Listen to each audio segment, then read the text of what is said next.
నువ్వు నా గురించి మాట్లాడే ముందు 1-2 సార్లు ఆలోచించుకొని మాట్లాడాలి. నేను అడుగుతున్నా కేటీఆర్ గారు, విలువల గురించి నీతి గురించి నువ్వు మాట్లాడు. బీఆర్ఎస్ 10 సంవత్సరాల కాలంలో 36 మంది ఎమ్మెల్యేలు పార్టీ మారారు. పార్టీ మారిన వాళ్ళలో 2 మీరు మంత్రులుగా కూడా చేశారు, మీ ప్రభుత్వంలో పనిచేశారు.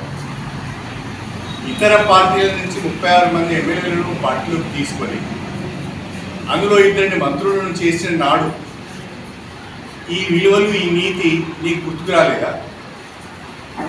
ఆ రోజు ఏం చేస్తున్నావు నువ్వు? ఆ రోజు ఏం విక్కుతున్నావు నువ్వు? మరి ఆ రోజు ఎందుకు స్పందించలేదు? మనం చేసేది తప్పు అని కేసీఆర్కి ఎందుకు చెప్పలేదు?